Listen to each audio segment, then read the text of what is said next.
September 20 na. Mula sa isla, mapupunta sila sa isang panibagong gubat.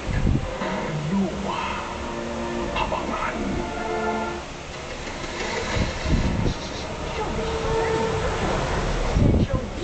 Sinaraan ng di umano'y biktima sa kinasangkutang car accident. August 4, naging sentro ng usap-usapan ang aksidenteng kinasangkutan ni Enchong D. Ang pagkakabangga yan sa isang pampasaherong jeep kung saan nasugatan ng isa sa mga sakay nitong nakilalang si Marlon Bonalos. Sa isang panayam sa kanya, sinabi ni Bonalos na di umano hindi na raw siya hinaharap ni Encho mula na makapagbigay ito ng paunang tulong pinansyal. Hinamon ganito ang batang aktor na magpakalalaki at harapin ang responsibilidad sa kanya.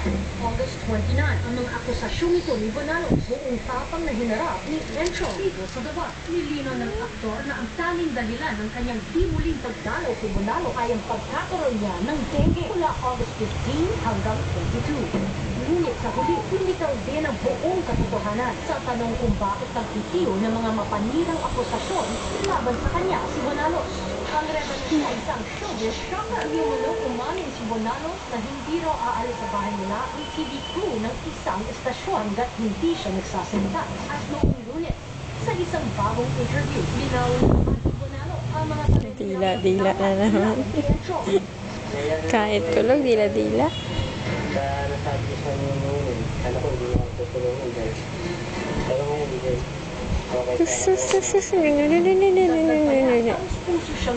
Naghinip na naman ikaw, baby. una nagmamang sa akin para gawin na sila yung sundi. Sinapat yung pangako sa akin. Ngayong hapon, ang mga pasabog na tutundok sa lahat ng intriga laban sa kanya. Ilalanta, straight from the heart. Mga kaibigan, welcome to the bus. It's nice to see you. Blooming na blooming ka ngayon, Enchon. Thank you very much, Dubon. Sobra. You remember the first time we saw each other, di ba? Lumabas kami sa Lilian Aga. Nag-big story sa Shangri-La. Tapos nakita ko kayo ni Kuya Aga. Napatras talaga ako kasi hindi nga ako kayo makita together. Na-starstruck ako. Alam mo, Enchon, I'm just so happy. I want to share this with you that napanood kita sa Sayo Labang. And your performance was excellent, very natural. Ang galing-galing mo. Salamat po sa lahat ng nanood. It's a gift for all the people who supported Star City since day one. And it's still showing. Yeah, it's good. Now, Enchong, I'm just so happy also to share that natapos na rin ang problema mo tungkol sa aksidente. Oo nga, controversial. Ano naging reaction mo sa pagsusorry niya sa'yo at binawi na niya lahat ng sinabi niya tungkol sa'yo?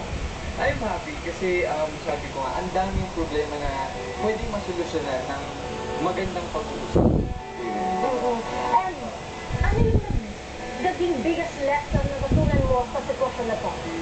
There are things in life na you can't handle it on your own. Kailangan mo ng tulong ng ibang tao, lalo na sa posisyon ngayon, sa oras ngayon, na hindi pwedeng ako lang yung gumagawa ng solusyon. Kumbaga, ang dami nagmamahal eh. Like, may